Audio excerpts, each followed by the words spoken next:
The Kronos system has a lot of options and functions, and it can be overwhelming at times. Your best bet is to develop a daily routine in order to stay organized and efficient. At the beginning stages, when you have your drivers learning to use this system, one of the common things that will come up is having to unlock driver accounts.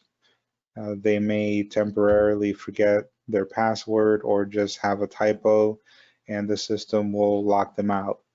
So you want to go to the Show menu, Teams tab, HR, Employee Maintenance, and Password Unlock. You enter in their name, select it from the list, and press the Unlock button. They'll be able to immediately go in and sign into their account. Another thing that's very helpful is going to the Teams tab, My Team, and selecting Employee Information.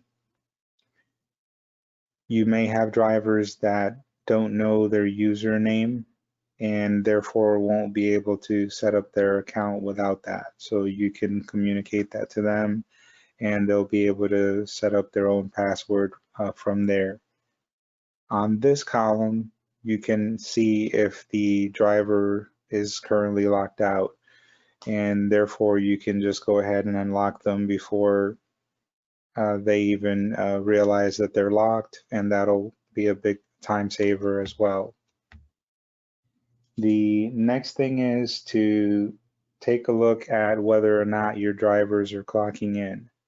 Once they've set up their accounts, you want to check if they're clocking in or not. So you go back to the Teams tab, Time, Timesheets, Manage Timesheets, and All Timesheets. You can see that you have the drivers listed more than once. That's because you have the beginning of the month and the second part of the month. You can narrow this down through this button here and select pay period. It automatically sets it for the current pay period, and you can hit apply. Now you can see from this column that there are some drivers that have been clocking in, and therefore there's some raw hours here, and then you have the ones that don't have any hours at all. So if you notice that you have drivers that have not claimed any hours for this pay period, you can check to see what difficulty they might be having with clocking in and out. Now, you also can see up here that you're only viewing 1 through 10 of 25 rows or 25 employees.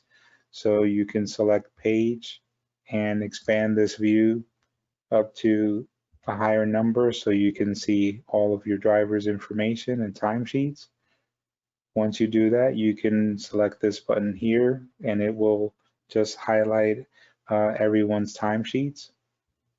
And you can select view. And what this will allow you to do is just go through the timesheets as quickly as possible. So in this case, there aren't any hours for this individual. We're just going to go to the next one. No hours here as well. All right, so here's the first timesheet that looks like it might have some hours in it. All right, well, this just actually has some of the columns filled in, but there's no hours, so we'll go to the next timesheet till we find one that has some hours. Okay, so here's a good example. These first columns, you have the contract number or company division, the type of work that's being done under the sort drive column, and the type of vehicle that the driver used, in this case, a tractor trailer. So all of that is properly filled in. Here you have a beginning of the shift at 2:49 a.m. to 11:30 a.m. And then as you can see on the second part of the day, they enter the first 3 pieces of information here, and then they're missing punch out time. So this driver, you could contact them and say, hey, what time did you finish work today? And go ahead and submit an edit request so I can make sure to correct that for you. Also, if the driver does not enter any of this information here, they can edit that themselves. So you can request that the driver go in and put if they were driving, what kind of vehicle, or if they forgot to enter in the contract number. What they cannot edit is the hours. So that's something that you can check on a daily basis. You can check for the previous day. You can check if they clocked in, the day that you're checking there, that morning, for example, and then just take it one day or at a time. And that way, by the time you get to the end of the pay period, you really just have to do a quick overview, but you don't have to start from scratch.